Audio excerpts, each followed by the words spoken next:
comes the money. Here we go. Money talk. Here comes the money. Money, money, money, money. Dollar, dollar. Dollar, dollar. So I watched 4 movies again recently, and I don't know how to open these ultimate movie review. I should just start calling ultimate movie reviews. So I don't exactly know how I'm supposed to open this video. I guess I watched 4 movies recently, and I thought I should review all 4 of them. And unintentionally, they all ended up being Christmas films. I watched films I thought I should watch, and then I realized, holy crap, I'm just watching 4 Christmas movies. Okay. And what to start off the year with celebrating 4 bland Christmas movies, because they're all bland. That's one word I could use to describe every single one of these movies. I might remember. Okay, let's see if I can remember every movie because none of these movies are very memorable. Klaus is one, which I was actually really excited for.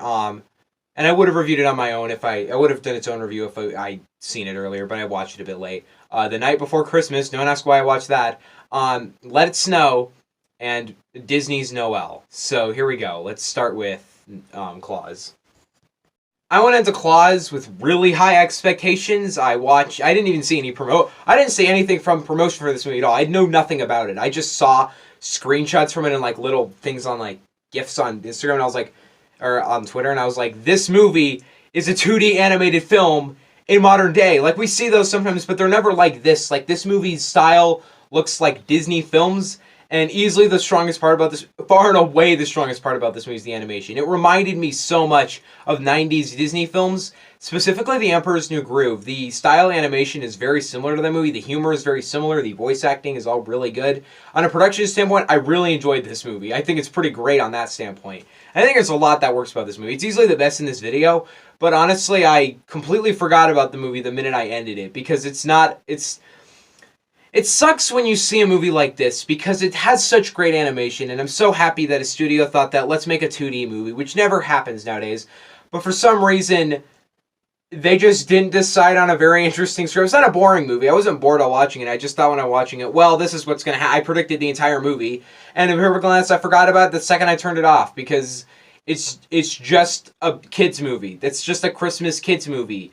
It has an okay concept, but just the execution of said concept was, well, very predictable. It sucks when I see a movie with so much talent behind it, but the writers just don't care as much. There's a lot of very sweet moments in this movie. There was a lot that I really loved about Klaus, but overall, I don't really feel like this movie deserves me talking about it all that long. I wish it was more, but animation-wise, this movie's awesome, and it is a very funny movie. I'm never going to watch it again. There's no reason for me to, but at the end of the day, did I enjoy it? Yeah, I enjoyed it. I'm just not going to ever think about it again, and I will give Klaus a 7 out of 10. So I only watched The Night Before Christmas because I ran a poll on Twitter asking you guys, because I just like to do this. I asked, should I watch Noelle or The Night Before Christmas? I just came up with some random movie I saw on Netflix that I thought looked awful, and I was like, oh, whatever, nobody's gonna... Night Before Christmas won 100%. Nobody wanted me to watch Noelle, so I was like, cool, I'll watch The Night Before Christmas. Whatever, you guys voted on it. And I watched it, and I didn't hate it. It's weird, because this movie is the stupidest freaking thing I've ever seen. It is so freaking dumb. The premise is that there's a knight... And he is in the worst sets ever, and he has like the worst personality ever, and essentially he's like so fake, it makes no sense. And randomly just this old lady's here, and she's like, you're gonna go into the future. She sends him into the future to unlock his quest. Then he goes to the future, and what do you expect? He like doesn't get society, and he falls in love with a girl.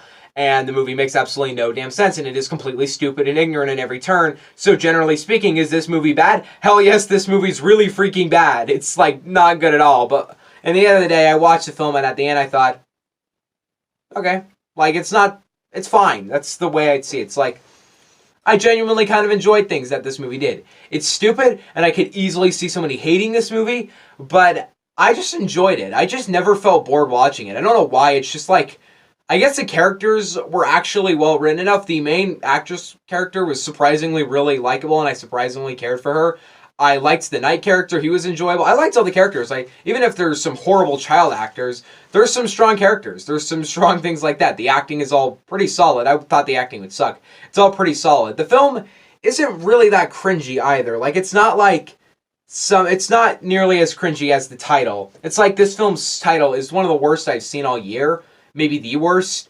But overall, the film is fine. It was okay when I watched it. It's terrible in every way, and I did get bored at some sequences. But at the end of the day, I watched it, and I thought, okay, that was nice. That was nice. I didn't really believe that the two absolutely loved each other with all their hearts. I didn't really believe that. I believe that they liked each other, and they did love each other. But at the end, they like have such a passionate love for each other, and I thought, where did that come from? Whatever. It's fine. Okay, Would I recommend to watch? Maybe. It's not a good movie. I'll say that it's not good, but I don't know if I don't know. Watch it if it sounds interesting, okay? It doesn't sound interesting. Just I'll give The Night Before Christmas, why don't I give it a 5 out of 10?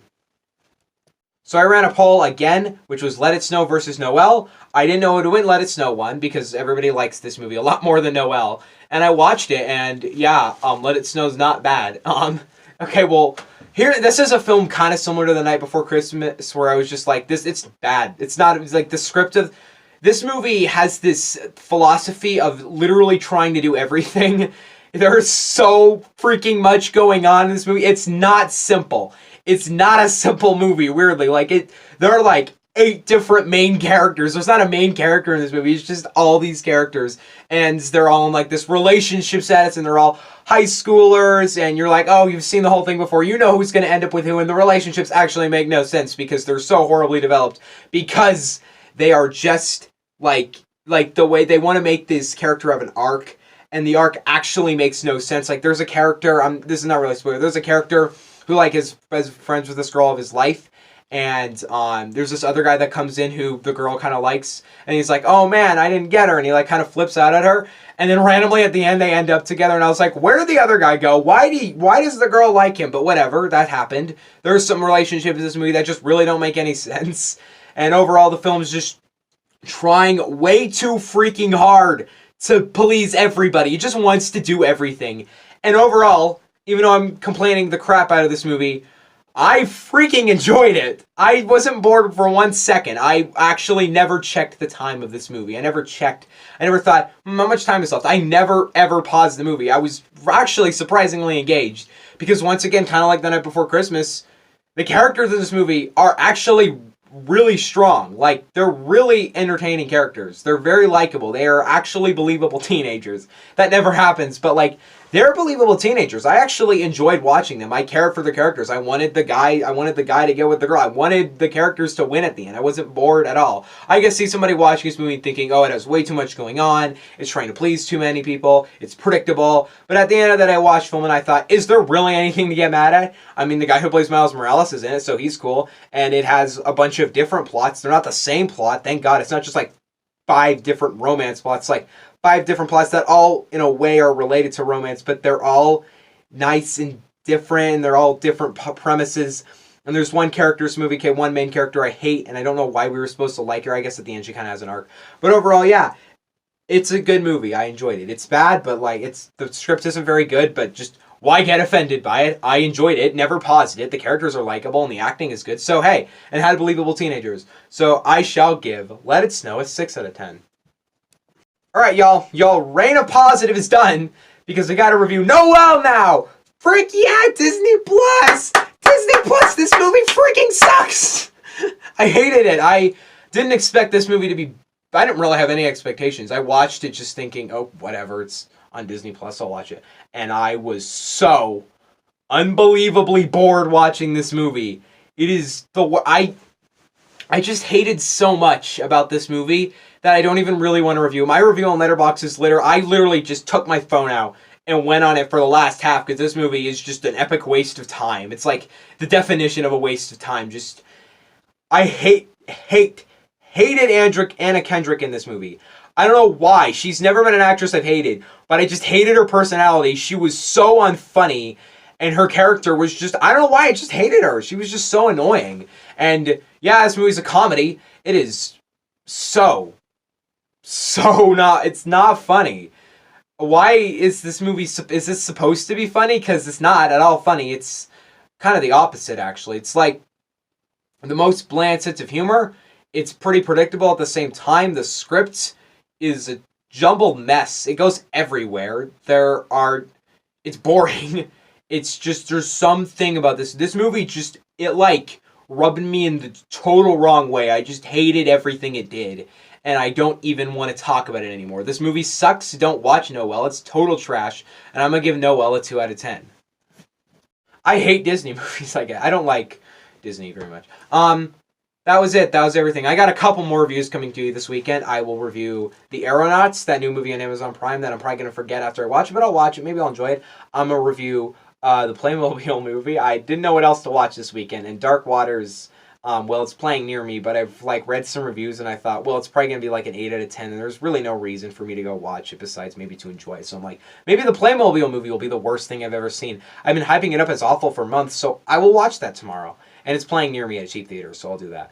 Then I will review hopefully, I'm not quite sure yet, but I think I'll review Marriage Story. I'm so excited. I really hope it lives up to all the hype it's gotten. And I'm real excited to watch Marriage Story. I'm really excited to watch at least all 3, because I'm excited to see how horrible Playmobil is. But yeah, that's your 4-way review for the day. And now we're back to movie reviews. And now we're at the final season of the year, which is the month of the year, which is where I'm going to see a lot of great movies. I don't know. November was awesome, so... there's so many movies I'm excited for November, and, I don't know a single movie that disappointed me. So, yeah, thank you guys for watching. Somebody just texted me, so that's why I look distracted for a second. Bye.